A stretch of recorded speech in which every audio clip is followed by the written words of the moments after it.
हमारा अपना जबलपुर में आपका बहुत बहुत स्वागत है।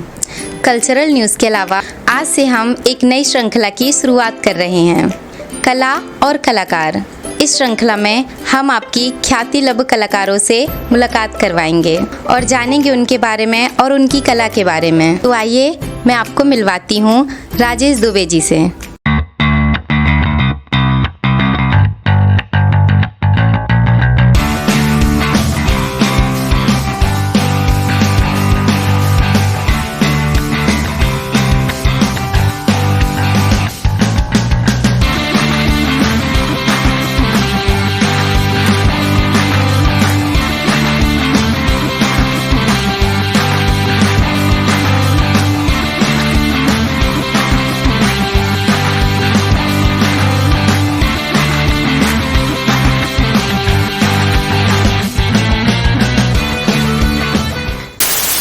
बहुत बहुत स्वागत है हमारा अपना जबलपुर न्यूज़ चैनल में और साथ ही साथ आपका स्वागत है कला और कलाकार में। बहुत बहुत धन्यवाद, थैंक यू सो मच। और आप लोगों को बहुत बधाई और शुभकामनाएं इस कला और कलाकार के लिए। और ये जो आपने शुरुआत की है, मैं समझता हूँ ये बहुत ही उपयोगी और शहर के कलाकारों को आप एक अपने चैनल के माध्यम से मंच दे रहे हैं। ये बहुत अच्छा काम है, एक बहुत अच्छा प्रयास है और मैं आपको ढेर सारी शुभकामनाएं देता हूँ, बधाई देता हूँ। तो ये सिर्फ एक परिचय था, हम दुबे जी के घर पर बैठे हुए हैं। तो आगे की बातचीत के लिए मैं आमंत्रित कर रही हूँ हमारे डायरेक्टर मनोहर सोनी जी को। Thank you Satyami. और जैसा कि हम सत्यमी ने आपको सारी बातें बता दी कि कला और कलाकार, हमने एक नई श्रृंखला की शुरुआत की जिसमें हम जबलपुर के टैलेंटेड पर्सन जिन्होंने कुछ जबलपुर को दिया है, कुछ किया है जबलपुर के लिए, ऐसे लोगों को आप सब तक पहुंचाने का प्रयास कर रहे हैं। आर के दुबे सर हमारे साथ बैठे, राजेश कुमार दुबे जी जो जाने माने कार्टूनिस्ट हैं प्लस आकाशवाणी के अनाउंसर भी हैं। आप सुनते होंगे आकाशवाणी में इनको, आपकी आवाज़ कई बार। आपके व्यक्तिगत परिचय के बारे में परिचय समझते हैं और जानते हैं कार्टून और ये एंकरिंग का सिलसिला कब से और कैसे चालू हुआ। थैंक यू मनोहर भैया, बहुत बहुत धन्यवाद। कार्टून की मैं शुरुआत कार्टून से करता हूँ, तो क्योंकि मेरा पहला प्यार कार्टून है और कार्टून का शौक़ मुझे बचपन से था। पेंटिंग का शौक़ था, थोड़ी बहुत पेंटिंग किया करता था, चित्र बनाया करता था। फिर अचानक मुझे एक दिन, ये करीबन 35-40 साल पुरानी घटना है, मुझे भोपाल में बुक स्टॉल पे एक किताब दिखी। उस किताब का नाम था दिस इज़ इट। ये किताब सुधीर धर की थी और सुधीर धर हिंदुस्तान टाइम्स के बड़े जाने माने कार्टूनिस्ट हुआ करते थे। तो वो उस किताब को मैंने ख़रीद लिया और उस किताब को देखने के बाद मेरे अंदर मुझे ऐसा लगा कि मुझे कार्टून बनाने चाहिए। तो उस किताब ने मुझे मोटिवेट किया और वहाँ से शुरुआत हुई कार्टून की। और शुरू में मैं नवभारत, उस वक्त नवभारत अखबार यहाँ बड़ा पॉपुलर अखबार हुआ करता था और नवीन दुनिया था, उन अखबारों में मैं जाकर, ब्लैक एंड वाइट, उस समय तो ब्लॉक सिस्टम था प्रिंटिंग का, तो टेक्नोलॉजी इतनी एडवांस नहीं थी, तो हम ब्लैक एंड वाइट ही सब कुछ छपता था।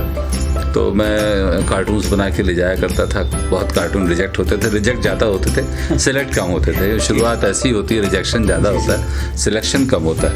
तो और ये होना भी चाहिए, अगर आपको प्रोग्रेस करना है तो आपका रिजेक्शन ज़्यादा होना चाहिए। बिल्कुल, तभी आदमी तभी आप कुछ सीख पाएंगे। तो ऐसे शुरुआत हुई कार्टून की और वो जो सिलसिला शुरू हुआ, उसके बाद मैंने अपना ग्रेजुएशन किया। फिर मैं फार्मास्यूटिकल कंपनी में मैनेजर हो गया। और तो मतलब मैं कितने वर्ष हो गए आपको कार्टून बनाते हुए? मुझे ऐसा लगता है करीब 35 साल हो गए होंगे। और आकाशवाणी का अनाउंसमेंट का मामला कैसे शुरू हुआ? जहाँ तक आकाशवाणी की बात है, ये भी असली में आकाशवाणी में एक बार सूचना पड़ी गई कि ऑल इंडिया रेडियो जबलपुर को कैजुअल अनाउंसर्स की ज़रूरत है। तो मेरी श्रीमती जी ने कहा कि तुम अप्लाई करो। तो मैंने कहा ठीक है, अगर आप कह रही हैं तो मैं अप्लाई करता हूँ। तो मैंने अप्लाई किया, रिटन टेस्ट होता है उसमें और आपका ऑडिशन भी होता है। तो वो हुआ और जब उनका पैनल तैयार हुआ तो उसमें मेरा नाम था। तो इस तरह से मैं ऑल इंडिया रेडियो से जुड़ गया। क्या बात है, ये तो बहुत ही अच्छी बात है। और जहाँ तक मुझे एक और खबर है आपके बारे में कि आप बहुत अच्छा गाना भी गाते हैं, क्या ये खबर सही है? देखिए ऐसा है कि गाना तो मैं गाता हूँ, शौकिया गाता हूँ, कोई ट्रेंड सिंगर नहीं हूँ।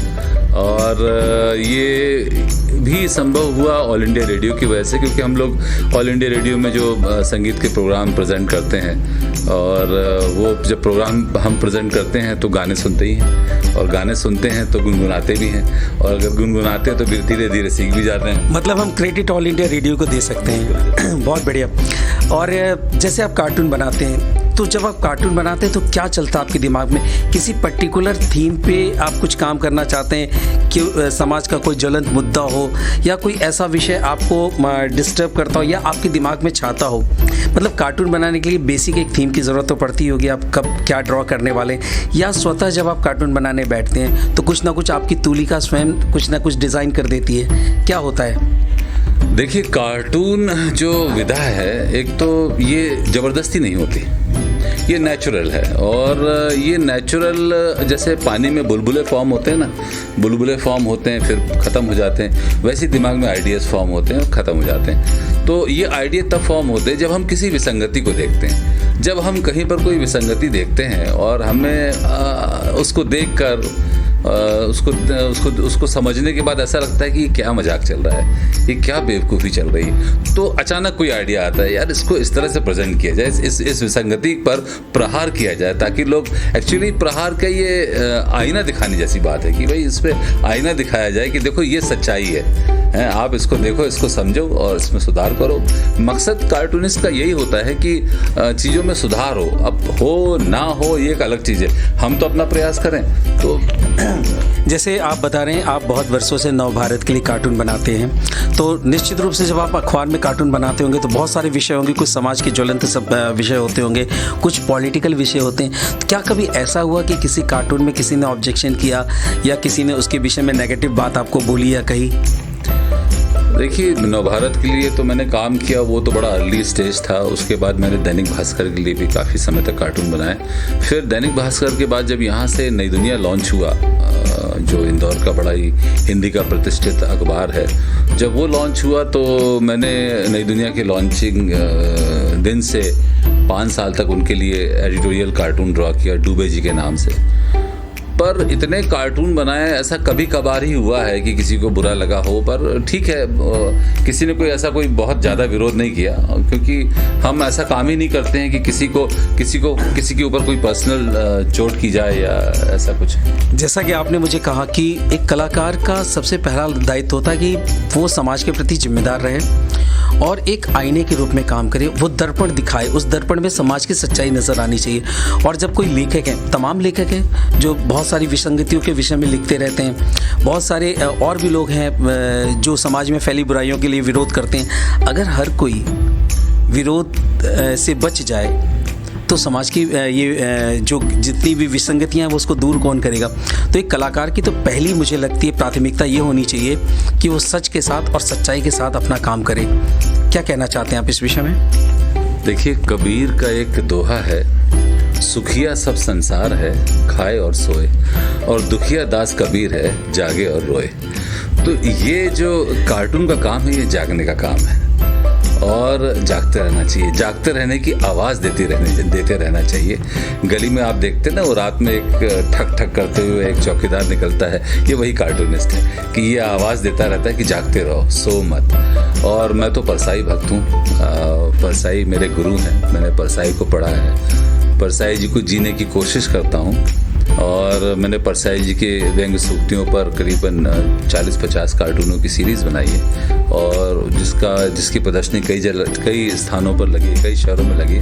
तो सच कहूँ तो मैं परसाई भक्त हूँ, और परसाई जी ने जिस तरह से विसंगतियों पर प्रहार किया है, मैं समझता हूँ, मैं उन्हें हिंदुस्तान का श्रेष्ठ व्यंग्य लेखक मानता हूँ। क्या बात, बिल्कुल सही कह रहे हैं आप। कार्टून जैसे आपने जबलपुर के पेपर्स के लिए बनाया, आपने बताया इंदौर के लिए बनाए, और कहाँ आपने आपके कार्टून प्रकाशित हुए, किन शहरों में, ऑल इंडिया लेवल में?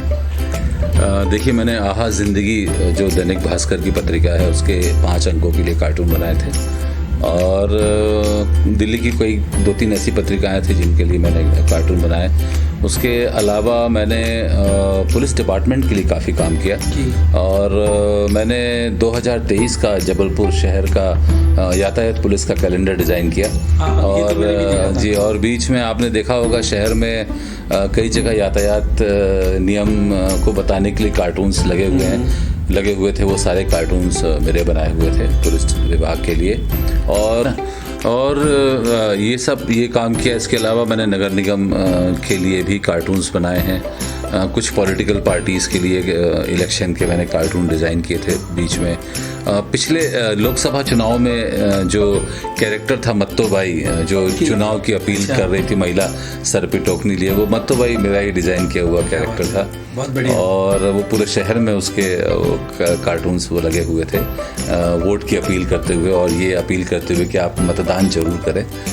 और इसके अलावा विदेशों में इजिप्ट में भी मेरे कार्टून प्रदर्शनी में प्रदर्शित हुए हैं। इंटरनेशनल इजिप्ट की राजधानी काहिरा में 2-3 बार